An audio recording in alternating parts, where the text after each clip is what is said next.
오늘은 부활주일입니다. 지난주 종려주일 이후에 고난주간 한 주일을 지내고 지난 금요일에 주님은 십자가에 우리의 죄와 사단의 사망 권세 함께 십자가에 못 박히셨습니다.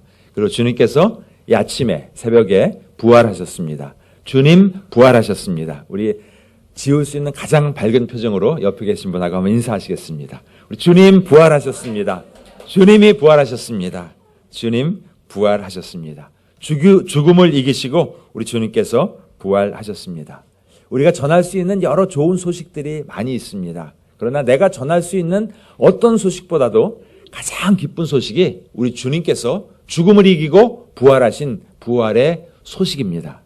성탄은 이 땅에 메시아가 오셨다는 그 기쁨의 소식이고, 이 부활은 그 메시아가 오셔서 행한 일들, 또 말씀하신 모든 내용들이 사실임이 분명하게 입증된 사건입니다. 함께 읽었던 오늘 1장 4절, 부활하사 하나님의 아들로 선포되셨으니, 부활로 말미암아 이 땅에 육신을 입고 오셨던 그분이 하나님의 아들이셨음을, 하나님이셨음을 분명히 선포하시고 확인하신 사건이라는 것을 우리는 기억하여야 하겠습니다. 구약 성경에는 이 땅에 메시아를 보내시겠다 하는 약속이 많이 반복되어 있습니다. 10번, 100번, 아니요 333번. 네, 그 정도 이 땅의 메시아가 어떤 모습을 어떻게 오시겠다 하는 그런 약속이 반복해서 약속이 되어 있습니다. 로마서 1장 2절에 보면 복음이란 바로 예수 그리스도이신데 선지자들을 통하여 그의 아들에 관해 성경에 미리 약속하신 것이라. 미리 약속하신 것이 333번이나 반복되어 있다는 놀라운 사실. 그리고 그 약속이 약속 그대로 이루어졌다는 사실. 몇 개만 볼까요? 미가 선지자를 통하여 어느 곳에서 메시아가 탄생될 것인가에 대한 예언이 있었고 이 예언이 그대로 이루어졌습니다.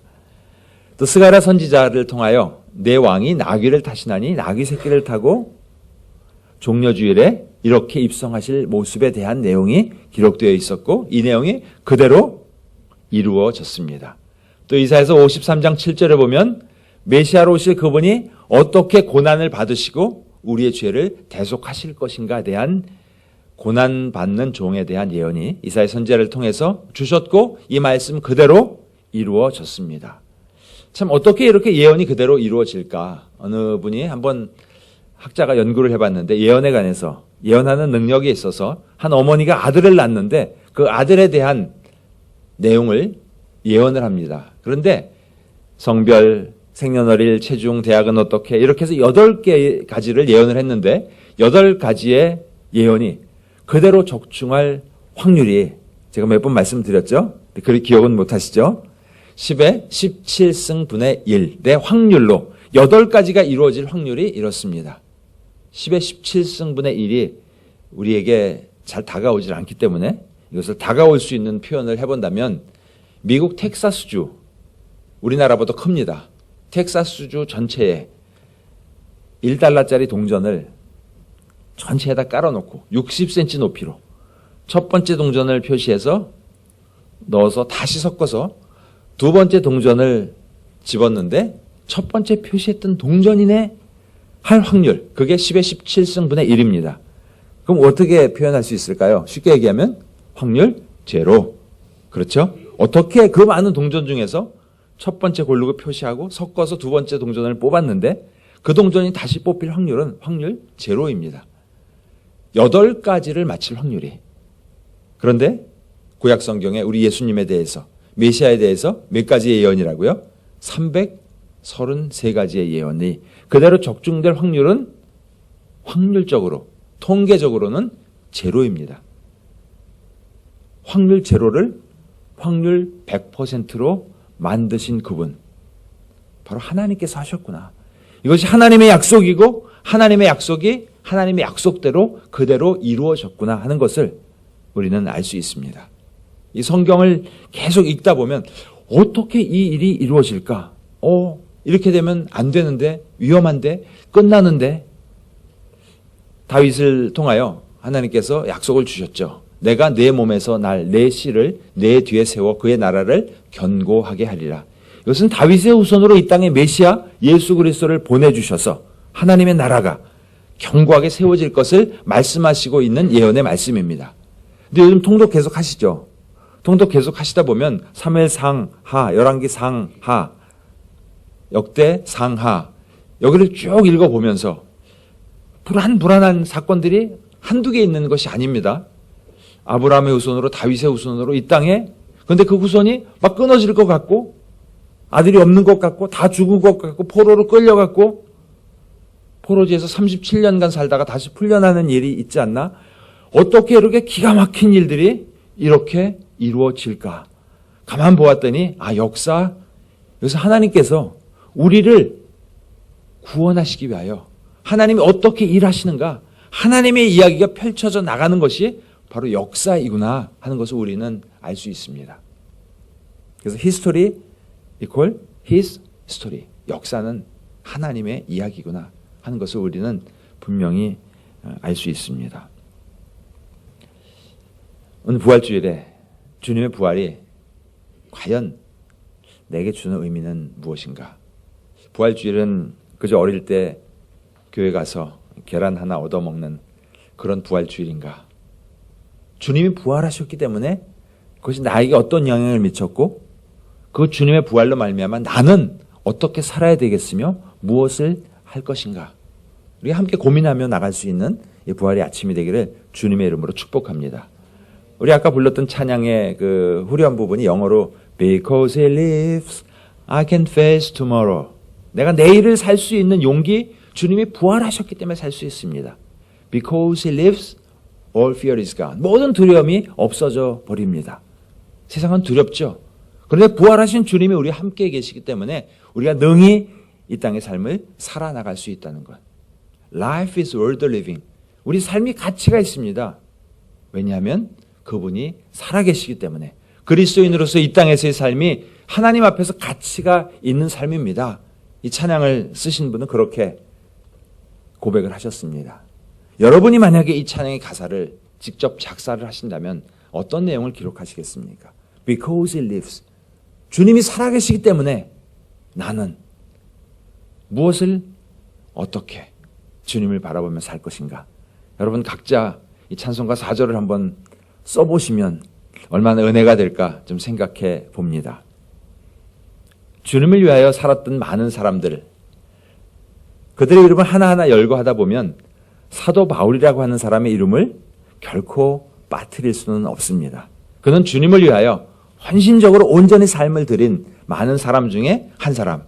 그러나 그 중에서도 유별나게 주님을 위하여 많은 일을 했던 한 사람입니다. 근데 그가 처음부터 그렇게 주님을 위하여 열정적인 사람이었는가 보면 그렇지 못했습니다. 그는 하나님에 대한 오해가 있었고 예수 그리스도에 대한 오해가 있었습니다. 그래서 누구보다도 더 심하게 박해했었던 바울. 근데 어떻게 그 박해자 바울이 그렇게 목숨을 걸고 전도하는 전도자 바울로 바뀔 수 있었을까? 무엇이 그를 그렇게 놀랍게 바꾸어 놓았을까? 그 바꾸어 놓으신 하나님의 놀라운 역사가 저와 여러분의 삶에도 동일하게 있기를 주님의 이름으로 축복합니다. 그래서 이 시대에 우리도 바울처럼 주님을 향한 열정으로 살아가는, 그렇게 살겠다고 결단하는 그런 부활의 아침이 될 수 있기를 주님의 이름으로 축복합니다. 바울은 참 대단한 사람이었습니다. 혹시 바울의 옛날 이름은 사울이었고 은혜 받아서 바울로 바뀐 것이 아닌 거 아시죠? 사울이라는 이름은 히브리식 이름이고요. 히브리식 이름인데 바울은 이방인에게 복음을 전해야 되기 때문에 헬라식 이름으로 그것을 발음하면 그것이 바울이 됩니다. 그래서 아브라함이 아브라함 된 것처럼 바뀐 게 아니고요.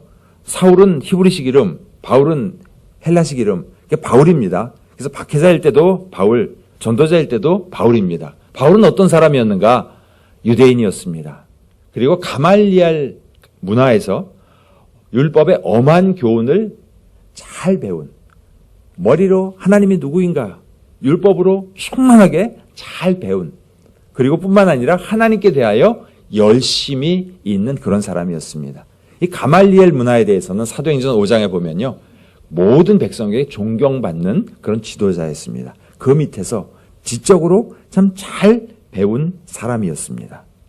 그리고 자신에 대해서 이야기하는 내용을 보면 그는 육체를 신뢰할 만하다. 학벌로 보나 시민권으로 보나 그의 직분으로 보나 사회적인 것으로 보나 누구에게도 뒤질 것이 하나도 없는 굉장히 내놓을 것이 많은 그런 사람이었습니다. 히브리인 중에 히브리인이요. 율법으로는 바리새인이요. 정말 떳떳한 흠잡을 것이 하나도 없는 그런 사람이었습니다. 그리고 어느 정도 열심이고 자신만만했는가 하면요. 8장 1절에 보면 사울은 그가 죽임당함을 즉 스데반을 돌로 쳐서 죽이게 하고 씩씩거리면서 있었던 그가 스데반이 죽임당한 것을 마땅히 여기더라. 사람을 죽여놓고요. 죽을만해. 저러는 사람은 죽어야 돼 할 정도로 그렇게 하나님에 대한 오해로 가득 차 있었던 사람이었습니다. 하나님을 믿는다고 했습니다. 누구보다도 하나님에 대해서 열심히 있다고 자기 스스로 생각했습니다. 그런데 자신이 하나님이라고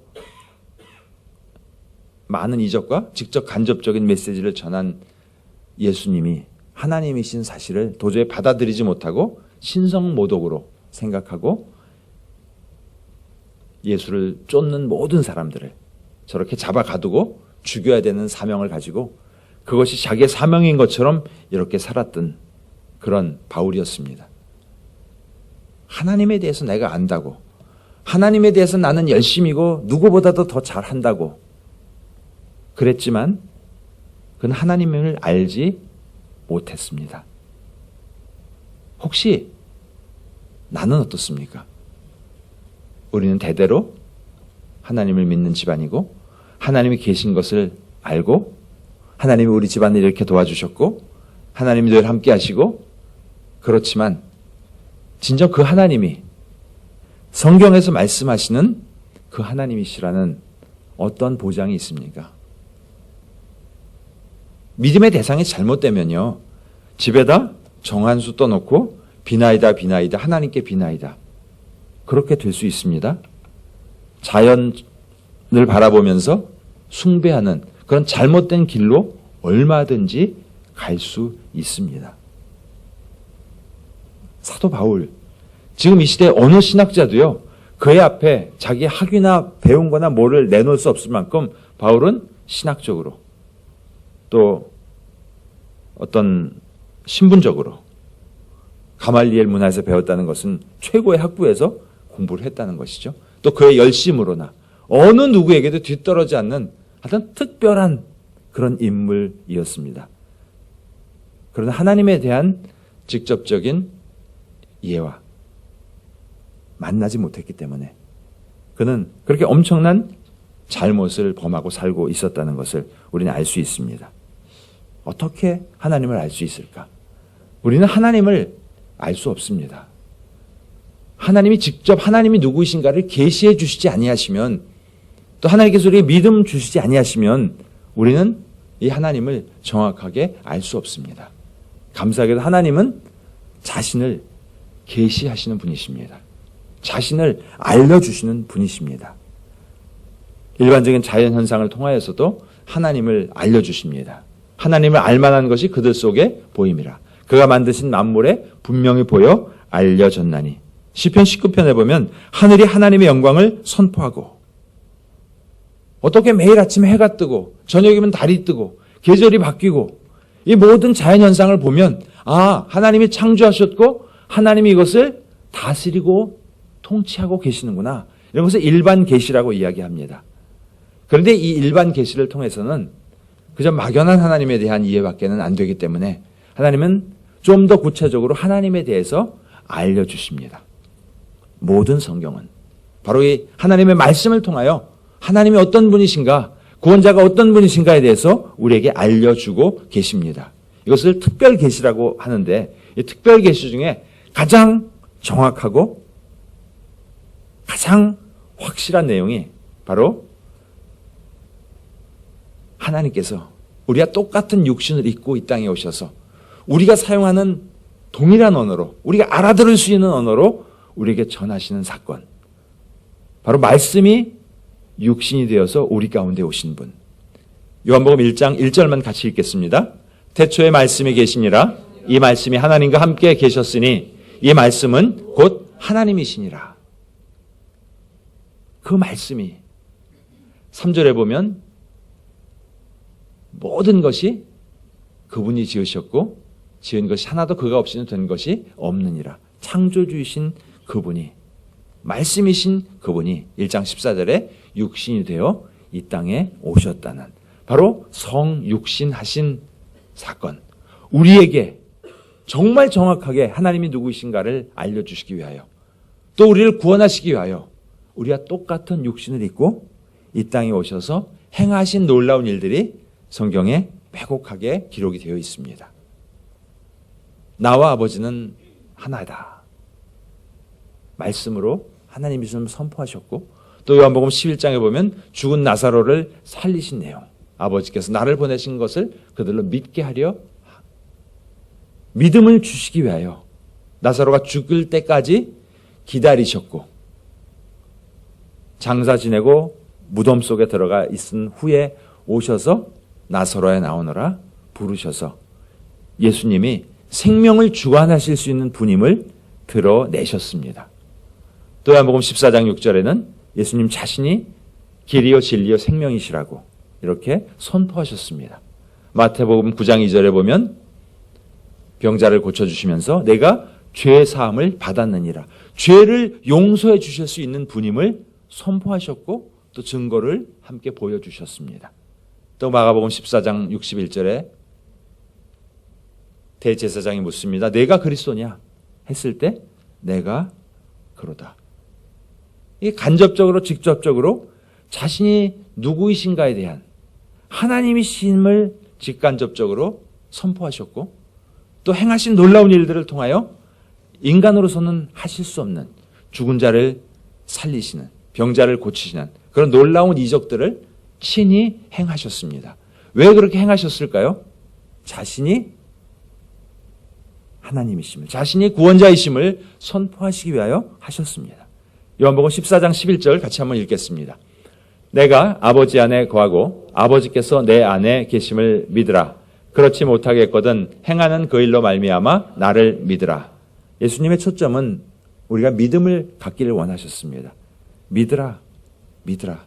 주님의 초점은 우리의 믿음에 있습니다.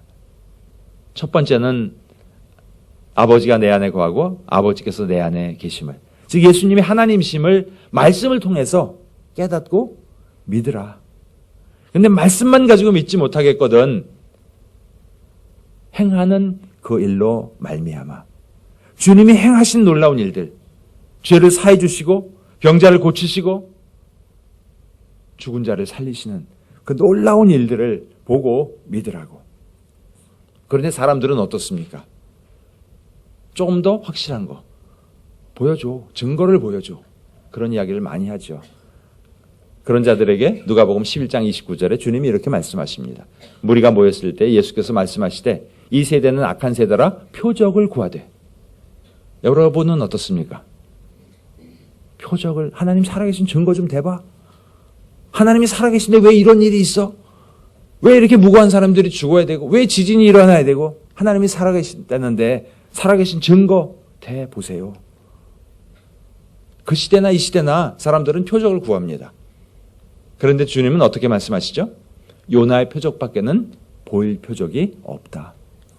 요나의 표적이 무엇입니까? 뱃속에 들어갔다가 죽은 거죠. 사실은 사흘 만에 다시 나온, 즉 예수님께서 이 땅에 오셔서 십자가를 지시고 죽으시고 사흘 만에 부활하신 그 표적을 이야기하고 있습니다. 이 약속대로, 이 말씀대로 주님은 사흘 만에 부활하셨습니다. 하나님께서 우리 주님을 부활시키셨습니다. 예수님께서 이 땅에 오셔서 행하시고 선포하시고 하신 모든 사실에 대하여 그것이 사실이다. 1장 4절 같이 한번 읽겠습니다. 성결의 영으로는 죽은 자들 가운데서 부활하사 능력으로 하나님의 아들로 선포되셨으니 곧 우리 주 예수 그리스도 신이라.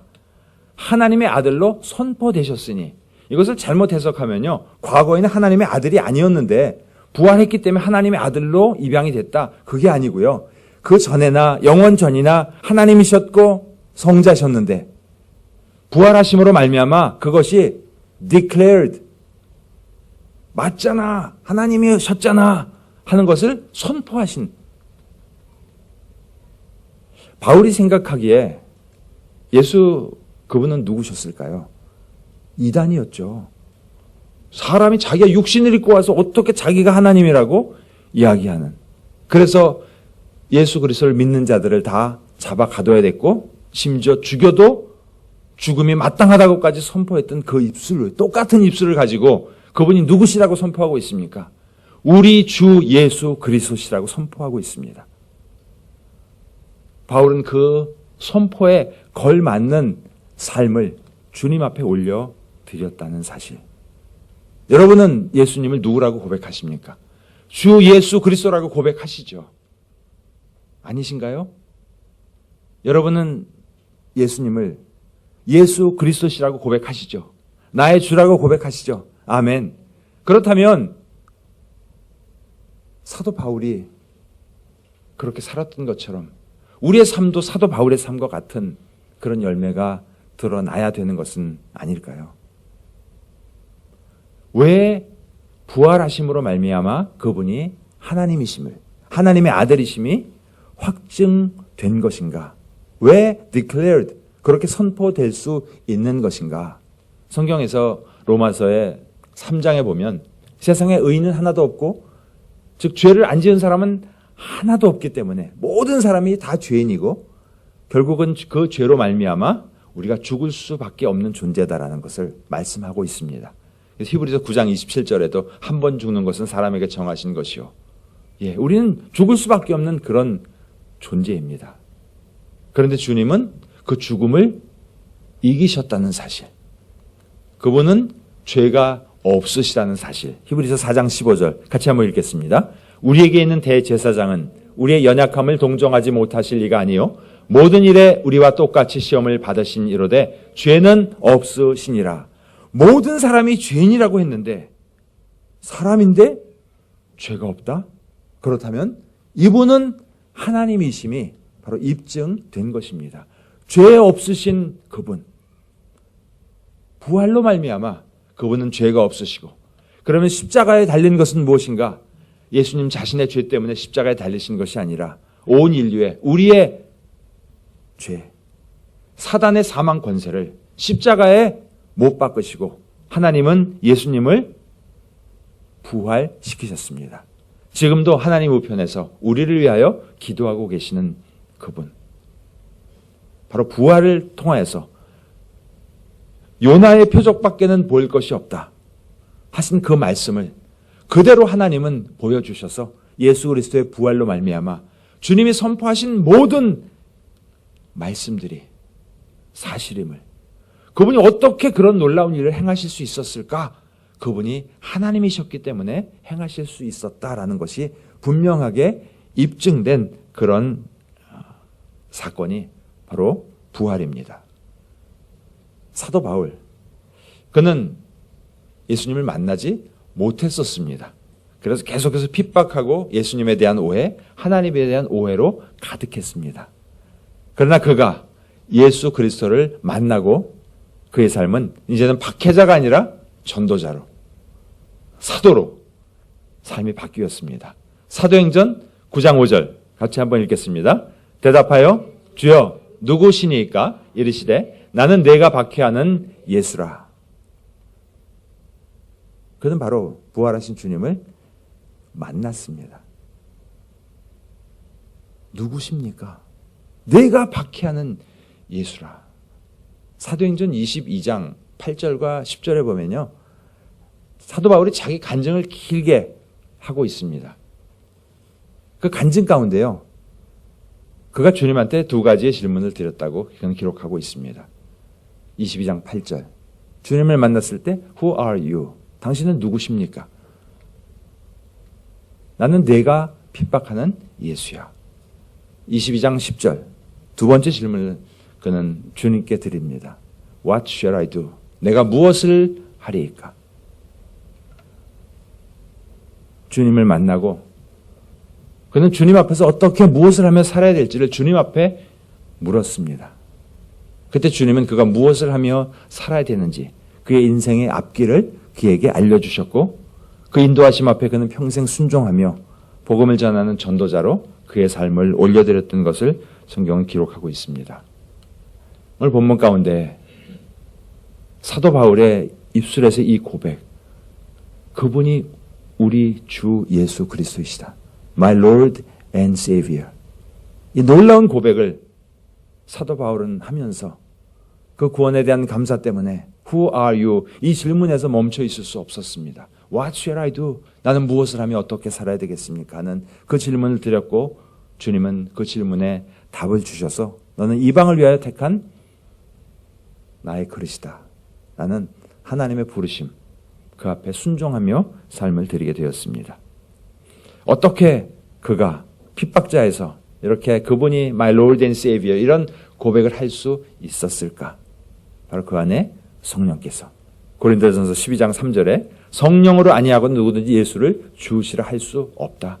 예수를 주님이라고 불렀던 바로 그 고백은 사도 바울 안에 있는 성령으로 말미암아 그런 고백을 드리게 된 것입니다. 우리 안에도 같은 성령님이 계십니다. 예수님을 주로 고백하는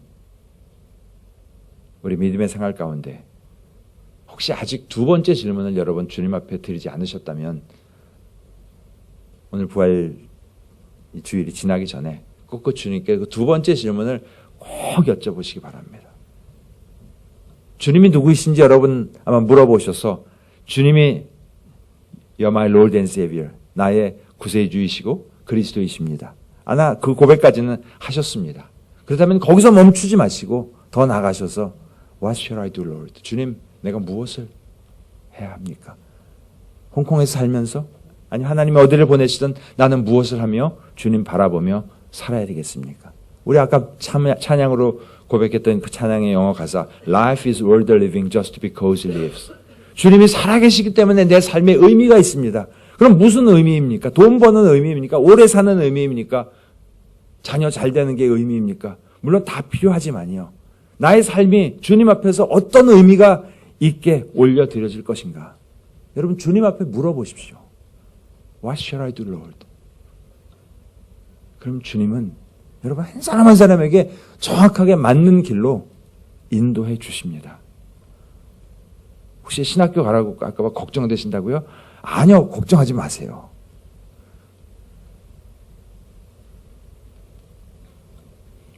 사도 바울 20장 24절에 하나님의 은혜의 복음을 증언하는 일을 마치려 하면은 나의 생명조차 조금 더 귀한 것으로 여기지 아니하노라.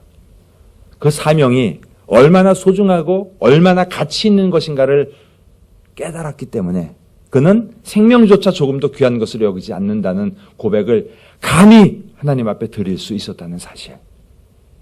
우리를 인도하시는 동일한 성령님, 우리를 구원하신 동일한 주님 앞에 우리가 삶을 어떻게 드려야 될까? 어떻게 우리가 부활을 삶으로 살 수 있을까? 고민하며 그 앞에 반응하며 나가시기를 주님의 이름으로 축복합니다. 바울을 심판하는 아그리빠 앞에서 그는 이렇게 이야기합니다. 내가 적은 말로 나를 권하여 그리스도인이 되게 하려 하느냐? 너 나한테 지금 전도하려고 하니? 하고 아그리빠가 바울에게 이야기했을 때 바울은 당신뿐만 아니라 오늘 내 말을 듣는 모든 사람도 여러분 오늘 이 바울의 말을 듣고 계십니다. 바울은 여러분에게 얘기하고 계십니다. 하나님께서 바울을 통하여 우리들에게 말씀하고 계십니다. 오늘 내 말을 듣는 모든 사람. All who are listening to me today. 나와 같이 되기를 하나님께 원하나이다. 근데 결박된 것 외에는 이라고 돼 있습니다. 조금 감사하죠. 그래도 앞에 결박된 것 외에는. 사랑하는 성도 여러분, 사도 바울 그는 특별한 사람이었습니다. 그러나 그는 하나님 앞에서 부활의 예수님을 만난 한 사람이었습니다. 부활의 주님을 만난 우리의 삶 가운데 우리의 삶을 어떻게 드려야 될까? 우리도 고민하면서 사도 바울처럼 주님, 나도 바울처럼 주님을 전하는 부활의 증인으로 살기 원합니다. 이런 믿음의 고백으로 당당하게 나가실 수 있는 그런 저와 여러분 되시기를 주님의 이름으로 축복합니다. 바울은 머리로 예수님을 만난 것이 아니라 인격적으로 예수님을 만났기 때문에 그의 삶이 바뀌었다는 것. 그가 참 제자로 살 수 있었던 것은 주님한테 여쭈어 보았죠. What shall I do, Lord? 그리고 자기의 사명을 확인하였기 때문입니다. 주님은 늘 우리를 기다리고 계시죠. 너희는 여호와를 만날 만한 때에 찾으라. 가까이 계실 때에 그를 부르라. 오늘은 바로 그날입니다. 주님을 만날 만한 날입니다. 주님이 가까이 계신 날입니다. 주님 앞에 간구하시고 응답 받으셔서 바울처럼 얼마나 살지 모르잖아요. 우리가 열정적으로 복음을 위하여 주님을 위하여 그렇게 삶을 들이실 수 있는 저의 여러분 되시기를 주님의 이름으로 축복합니다. 우리 이 시간 한번 기도하겠습니다.